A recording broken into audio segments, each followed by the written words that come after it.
রাধে রাধে।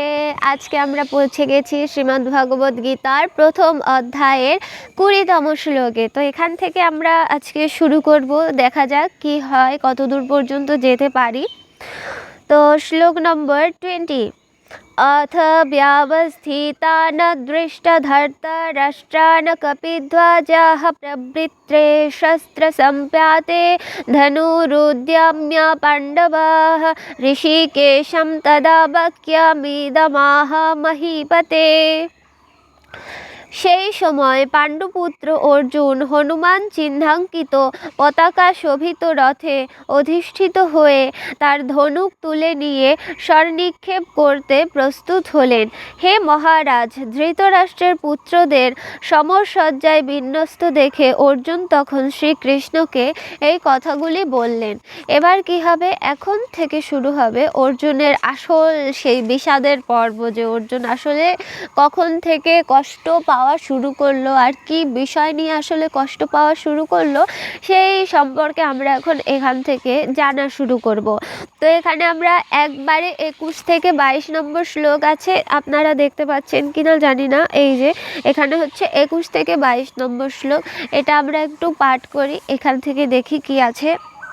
অর্জুন বলছেন, अर्जुन उवाच सेनायोरुभयोर्मध्ये रथं स्थापयन्नेहच्युत यावदेतन्निरीक्ष्येऽहं युद्धकामानवस्थितान् कैर्मया सह युद्धव्यामस्मिन् रणसमुद्यमे।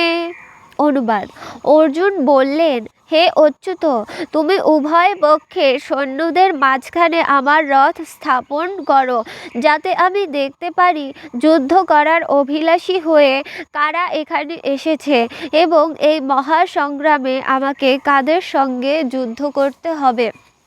তো আজকে আমি একটা বিশেষ কথা বলছি, সেটা কি দেখুন, এখানে কিন্তু অনেক কিছু বোঝানো হয়েছে যে অর্জুন যুদ্ধটা আসলে কাদের সঙ্গে করছে, নিজের আপনজনদের সঙ্গে। তো আমরা যে এই সংসারে বসবাস করি, আমাদেরও আসল যুদ্ধটা কাদের সঙ্গে? নিজেদের সঙ্গে, নিজের আশেপাশের লোকেদের সঙ্গে, নিজের পরিবারের সঙ্গে। আমরা সকল যুদ্ধের সূচনাই করি হচ্ছে নিজের ঘর থেকে, এরপরে বাহিরের লোকেদের সঙ্গে আমাদের যুদ্ধটা আসে। আমরা ঘরে ঘরে দেখবেন বিভেদ আছে, ঘরে ঘরে দেখবেন দ্বন্দ্ব আছে, আর এই দ্বন্দ্বে দেখবেন বড় সড়ো একটা পরিসর সৃষ্টি হয়। সেটা কী ক্ষেত্রে সৃষ্টি হয় এবং কিভাবে সৃষ্টি হয়, আই ডোন্ট নো আপনারা আমার কথাগুলো স্পষ্টভাবে বুঝতে পারছেন কি না। দেখুন, অনেক সময় হয় না, এই যে যুদ্ধেই দেখা যাচ্ছে ভাইয়ে ভাইয়ে যুদ্ধ হচ্ছে, কিন্তু অন্য রাজ্যের লোকেরা সাহায্য করতে আসছে, অন্য পরিবারের লোকেরা সাহায্য করতে আসছে। তেমনই হয় আমাদের পরিবারের ক্ষেত্রে। আমরা যদি পারিবারিক দ্বন্দ্ব সৃষ্টি করি, তাহলে কি হয়, অন্য পরিবারেরা, এলাকাবাসীরা, অন্য অন্য জায়গার যারা আপনার পক্ষে বা আপনার বিপক্ষে আছে, তারা কি হয়, কেউ কেউ আপনার পক্ষে চলে আসে, কেউ কেউ আপনার বিপক্ষের দলের সঙ্গে চলে যায়। এরপরে কি হয়, তারা আরও আপনাদের মধ্যে যুদ্ধ বাঁধিয়ে দেয়। এই কারণে বলতে হয়, এই কারণে কিন্তু একটা শান্তি প্রস্তাব সদা সর্বদার জন্য সবার আগে প্রয়োগ করতে হয়, যে চলো আগেই পাড়া প্রতিবেশী ডাকার আগে নিজেরা একটা শান্তি প্রস্তাব দেই, তারপরে দেখি যদি পরিস্থিতিকে শান্ত করা যায়।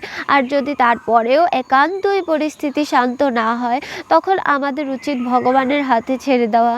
আর যদি অত্যন্ত বড় বিষয় হয়ে যায়, তাহলে কি হওয়া উচিত, তাহলে অবশ্যই সেটা সমাজ বা রাষ্ট্রের হাতে ছেড়ে দেওয়া উচিত। কিন্তু আমাদের শুরুতে সমাধান করতে চেষ্টা করা উচিত। কিন্তু আমরা শুরু থেকেই সমাধান করার চেষ্টা না করে হই হট্টগোল মাচিয়ে ফেলি। এই কারণেই কিন্তু আমাদের সমাজে আজকে এত এত এত রকমের অসুবিধা। তাই কারণে আপনাদের সকলকে একটাই অনুরোধ করছি, যে কোনো সমস্যা যখন শুরু হবে, সেই জ্বর থেকে যদি আপনারা সেই সমস্যাটাকে উপড়ে ফেলতে পারেন, তাহলে সেটা সব থেকে মঙ্গলজনক। তাহলে আর কোনো খারাপ পরিস্থিতির আমাদের সম্মুখীন হতে হয় না। কিন্তু আমরা যদি পরিস্থিতিটাকে একদম বেশি জটলা পাকিয়ে ফেলি না, তাহলে কি হয়, তাহলে সেই পরিস্থিতি থেকে বের হওয়াটা খুব কষ্টকর হয়, খুবই কষ্টকর হয়। তো এ কারণে কোনো পরিস্থিতি, খারাপ পরিস্থিতি শুরু হওয়ার সময়ই আমাদের উচিত সেই পরিস্থিতিটার সমাধান করা।